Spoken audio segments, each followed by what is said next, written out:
자리에 앉아 마음을 가다듬고 성경책과 가정학습지를 준비하여 예배의 자리로 나아가겠습니다. 송도의 소망교회 초등부 친구들 안녕하세요. 오늘은 전도사님과 우리 친구들이 6월 셋째 주 예배를 드리는 날이에요. 우리 친구들, 그런데 지난주에 전도사님이 우리 친구들에게 부탁했던 것 기억나나요? 말씀을 듣다가 이건 잘 모르겠는데 전도사님한테 더 물어보고 싶다 하는 것들이 있으면 적어놨다가 부모님을 통해서 전도사님께 보내달라고 말했잖아요. 지난주에 벌써 2명의 친구들이나 질문을 전도사님에게 보내주었어요.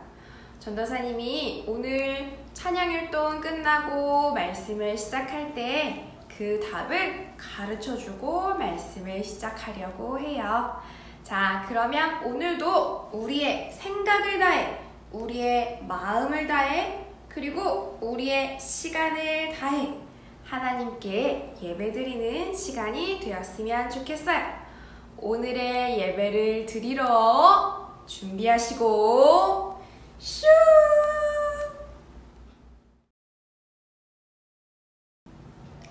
자, 오늘은 어떤 찬양과 어떤 율동들이 기다리고 있을까요? 우린 각자 집에서 떨어져서 찬양을 하지만 그럼에도 불구하고 모두 한 마음 한 뜻으로 신나게 그리고 진심으로 찬양하고 율동했으면 좋겠어요.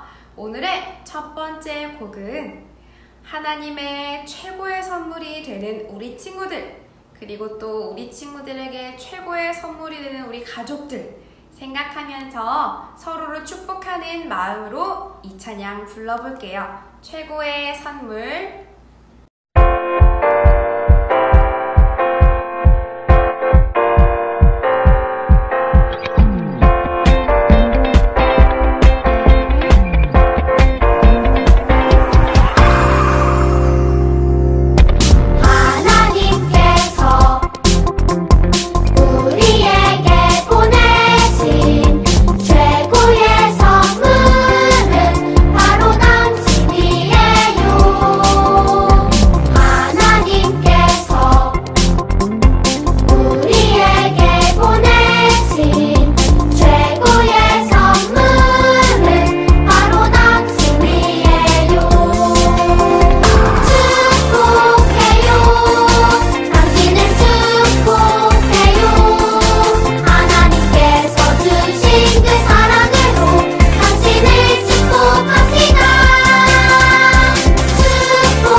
듬뿍듬뿍 축복하는 마음으로 찬양 잘 했나요?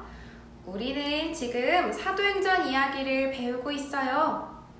예수님의 제자들이 하나님이 가르쳐 주신 한 가지, 그리고 예수님을 따라 사랑하는 마음으로 많은 사람들에게 사랑을 전하며 다니고 있잖아요. 우리 친구들도 그 말씀을 들으면서 생각과 마음이 달라지고 그 아름다운 마음을 여러 이웃들에게 전하는 우리 친구들이 되었으면 좋겠어요. 그래서 이 찬양 함께 불러보려고 해요. 아름다운 마음들이 모여서.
친구들의 아름다운 마음들이 여기 있는 전도사님에게까지 보이는 것 같았어요.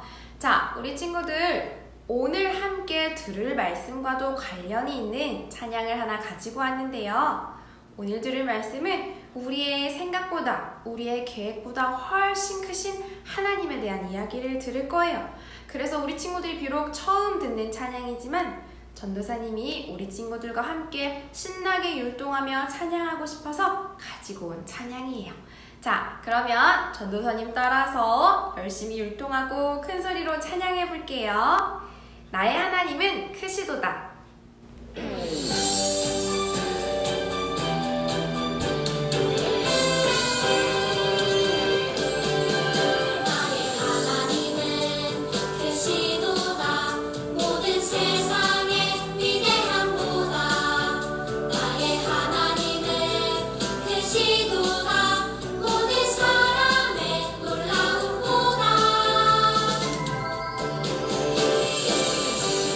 작은 생각 다 쳐지마.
놀라우시고 크신 하나님을 큰 목소리로 찬양하다 보니까 우리의 작은 생각과 닫혀진 마음이 활짝 열리는 것 같았어요.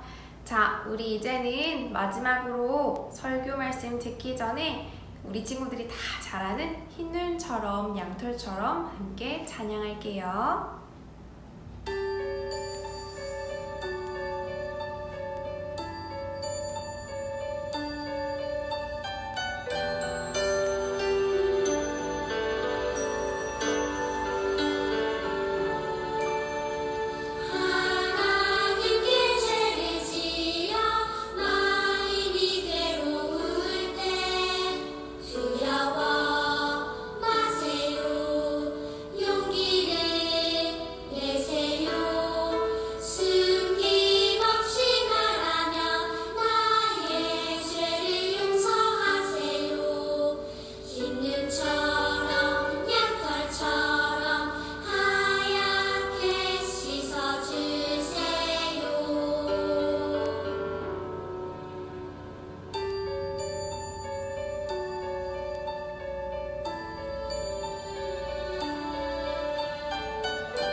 사도신경으로 우리의 신앙을 하나님께 고백하겠습니다. 함께 따라하세요. 나는 전능하신 아버지 하나님, 천지의 창조주를 믿습니다. 나는 그의 유일하신 아들, 우리 주 예수 그리스도를 믿습니다. 그는 성령으로 잉태되어 동정녀 마리아에게서 나시고 본디오 빌라도에게 고난을 받아 십자가에 못 박혀 죽으시고 장사된 지 사흘 만에 죽은 자 가운데서 살아나셨으며 하늘에 오르시어 전능하신 아버지 하나님 우편에 앉아 계시다가 거기로부터 살아있는 자와 죽은 자를 심판하러 오십니다. 나는 성령을 믿으며 거룩한 공교회와 성도의 교제와 죄를 용서받는 것과 몸의 부활과 영생을 믿습니다. 아멘.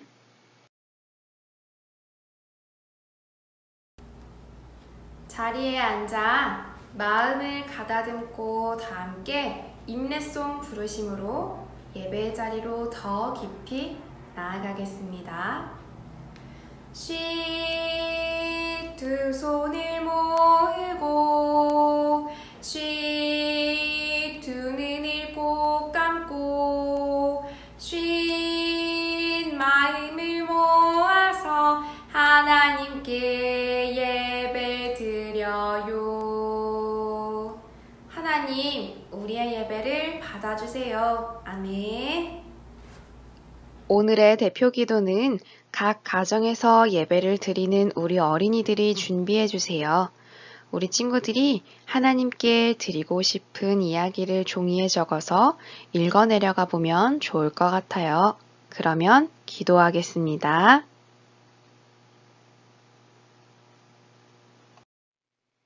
오늘 하나님께서 우리에게 주신 말씀은 신약성경 214쪽에 있는 사도행전 16장 6절에서 10절의 말씀이에요.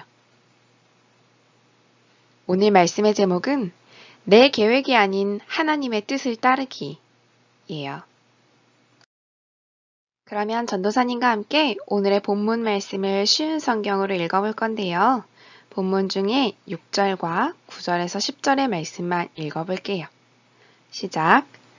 아시아에서 말씀을 전하는 것을 성령이 막으심으로 그들은 부르기아와 갈라디아 지방을 거쳐갔다. 여기서 밤에 바울에게 환상이 나타났는데 마게도니아 사람 하나가 바울 앞에 서서 마게도냐로 건너와서 우리를 도와주십시오 하고 간청하였다. 그 환상을 바울이 본 뒤에 곧 마게도냐로 건너가려고 하였다. 우리는 마게도냐 사람들에게 복음을 전하기 위해 하나님께서 우리를 부르신 것이라 확신하였기 때문이다. 아멘.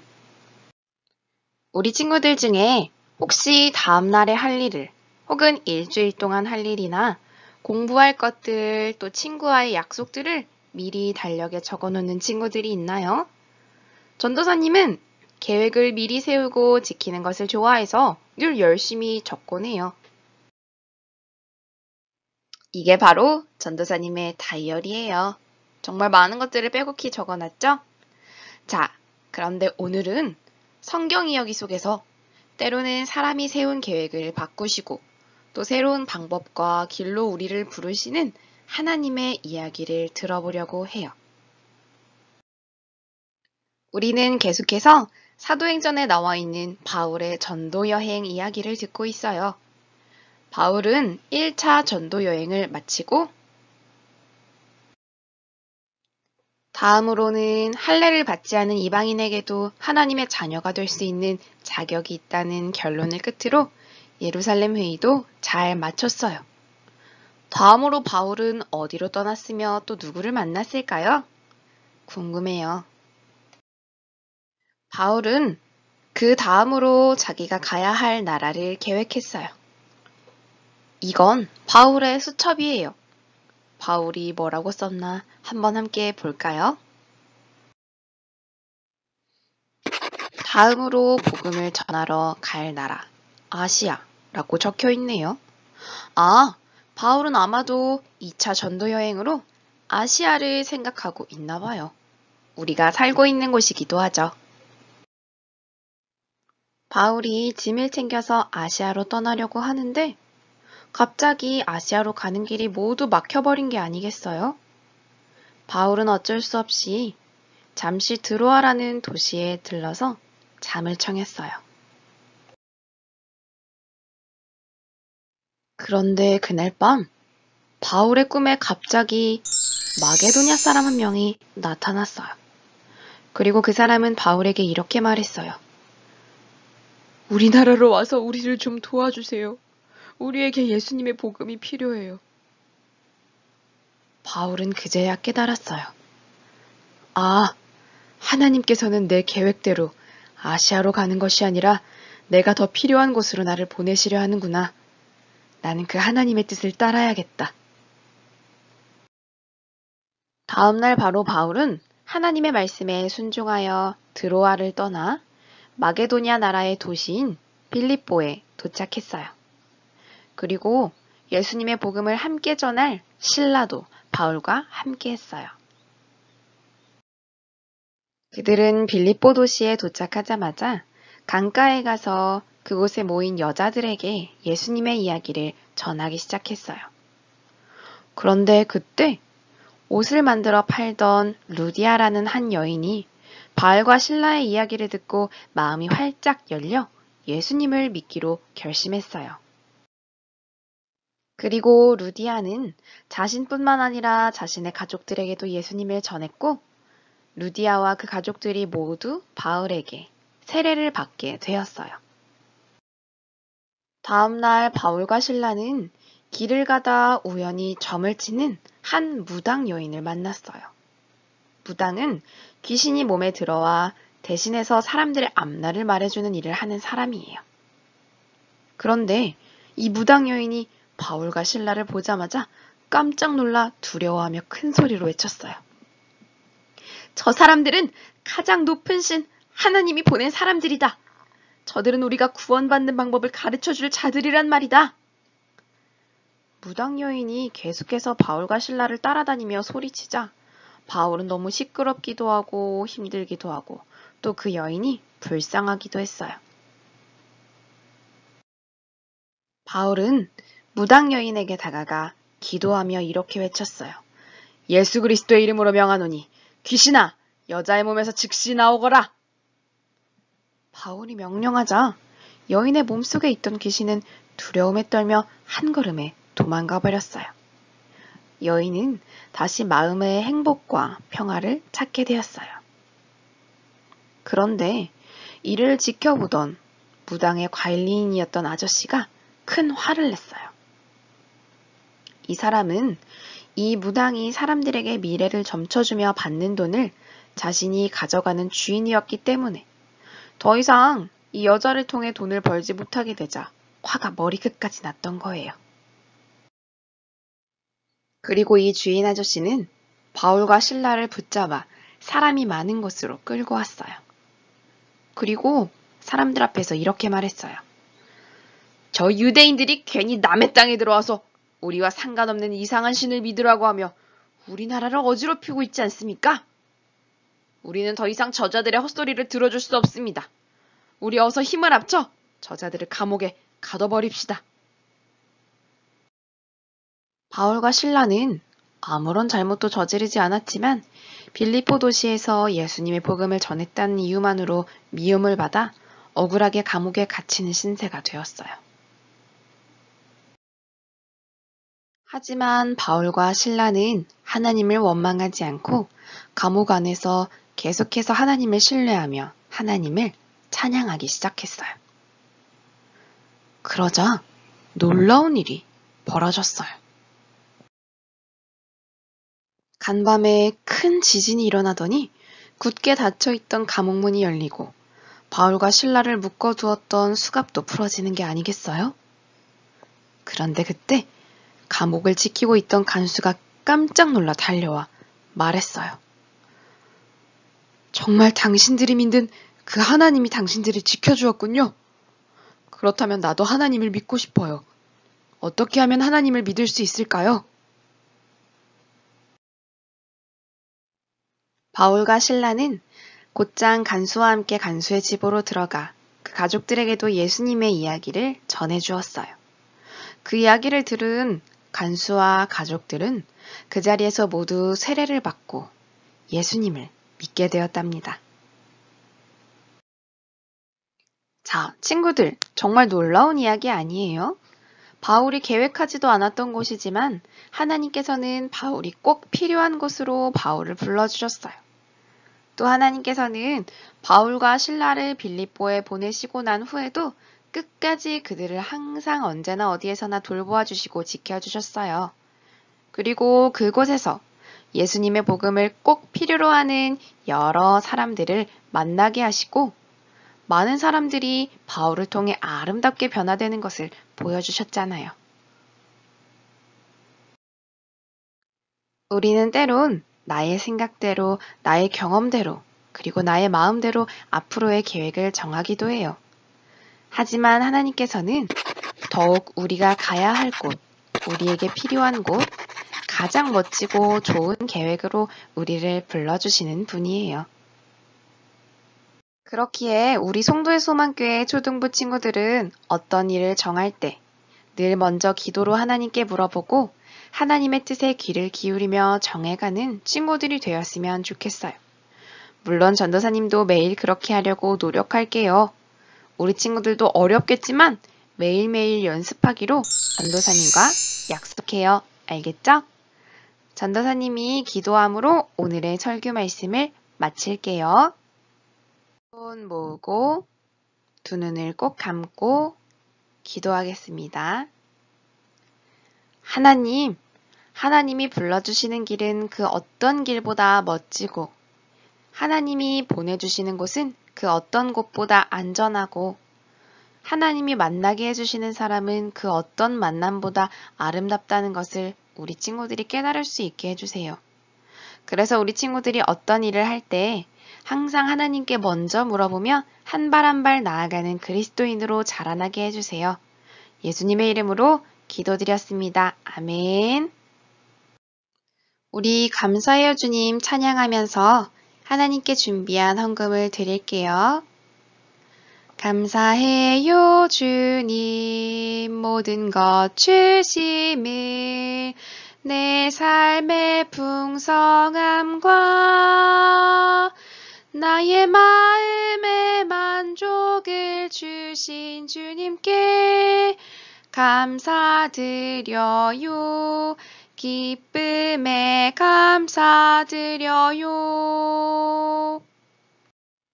그러면 전도사님이 우리 친구들이 하나님께 드린 헌금을 위해서 기도할게요. 다시 한번 두 손 모으고 두 눈 꼭 감고 하나님, 우리의 작은 마음을 모아 하나님께 드려요. 비록 헌금통에 직접 우리가 준비한 헌금을 넣은 것이 아니라 집에서 이렇게 드리지만 하나님이 이 마음 더욱 기뻐 받아 주실 줄을 믿어요. 이렇게 드리는 예배, 이렇게 드리는 헌금, 하나님 항상 기억해 주셨다가 하나님 더욱더 사랑해 주실 줄 믿어요. 예수님의 이름으로 기도드렸습니다. 아멘. 주기도문으로 오늘의 예배를 마치겠습니다. 시작. 하늘에 계신 우리 아버지, 아버지의 이름을 거룩하게 하시며 아버지의 나라가 오게 하시며 아버지의 뜻이 하늘에서와 같이 땅에서도 이루어지게 하소서. 오늘 우리에게 일용할 양식을 주시고 우리가 우리에게 잘못한 사람을 용서하여 준 것 같이 우리 죄를 용서하여 주시고 우리를 시험에 빠지지 않게 하시고 악에서 구하소서. 나라와 권능과 영광이 영원히 아버지의 것입니다. 아멘. 전도사님, 궁금해요. 첫 번째, 사울이 예수님을 믿지 않다가 어떻게 바울로 이름을 바꾸고 예수님을 전하게 되었나요? 자, 이 이야기는 5월 24일 초등부 예배 때 더 자세히 나와 있으니까 더 듣고 싶은 친구들은 그 예배 영상을 참조해 주시면 돼요. 사울은 처음에 하나님은 열심히 믿는 유대인이었지만 갑자기 나타나서 자신이 하나님의 아들이라고 말하는 예수님은 절대 믿지 않았어요. 믿지 않은 정도가 아니라 엄청 미워했고 예수님을 믿는 사람들까지 잡아서 괴롭히는 그런 사람이었잖아요. 그런데 예수님이 돌아가신 이후임에도 불구하고 사울은 길을 가다가 예수님을 만나게 된 사건이 있었어요. 여기서 만났다라는 것은 지금 우리가 생각하는 것처럼 길을 가다 사람의 모습인 예수님을 마주쳤다는 것이 아니에요. 사울은 큰 빛을 보았고 그래서 눈앞이 보이지 않게 되었지만 그 가운데 예수님의 목소리를 들었어요. 사울이 그때 예수님의 목소리를 귀로 직접 들었는지 마음으로 들었는지는 우리는 알 수 없어요. 하지만 성경에서는 예수님께서 사울아, 너는 왜 나를 미워하느냐? 라고 묻는 예수님의 목소리를 들었다고 나와 있어요. 분명 십자가에 달려 죽었다는 것을 똑똑히 들었는데 예수님의 목소리가 들렸기 때문에 그분은 우리와 같은 인간이 아니라 하나님의 아들이었음을 사울이 알게 된 것이죠.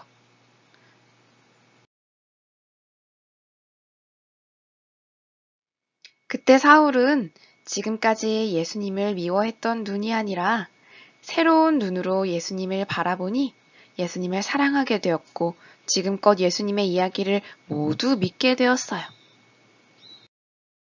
그리고 자신 혼자만 믿은 것이 아니라 오히려 많은 사람들에게 나아가서 그 예수님의 이야기를 전하는 사람이 되었어요.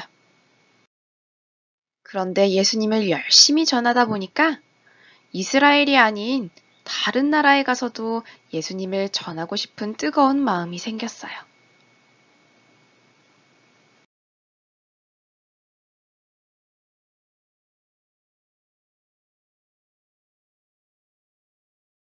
그때 사울은 이스라엘에서만 편하게 부를 수 있는 유대식 이름인 사울이 아니라 로마에서도 편하게 부를 수 있는 로마식 이름 바울로 바꾸고 예수님의 복음을 더욱더 열심히 전하게 되어요.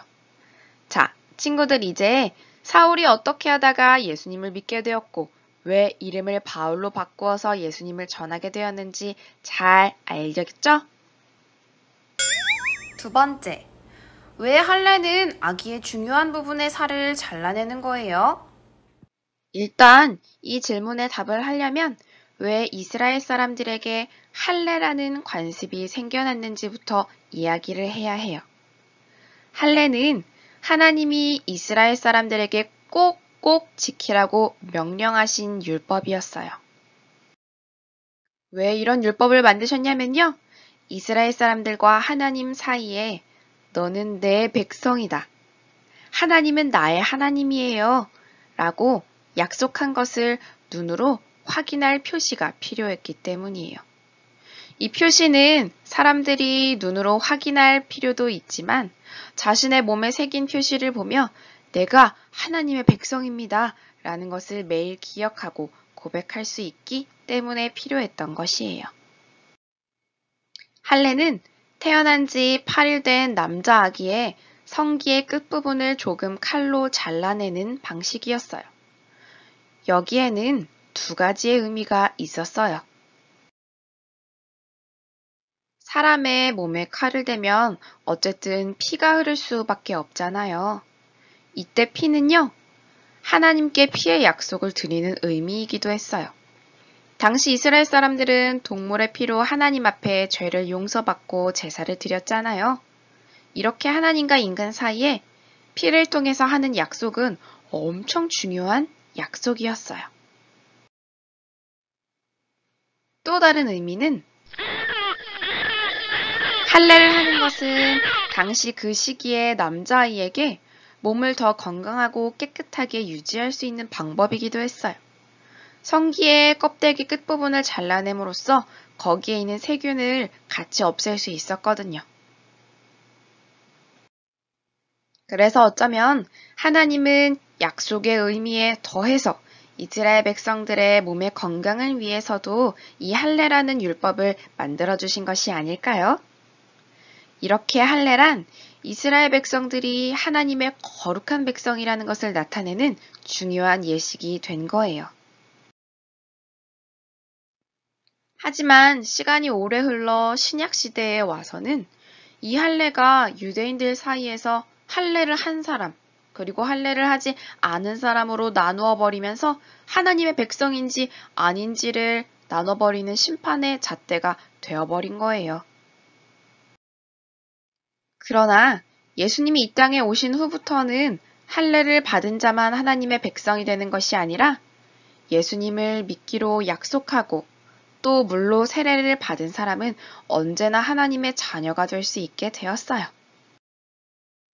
그래서 그때부터 세례를 받는 것이 하나님과 사람들 사이에서 새로운 약속의 예식이 된 거예요.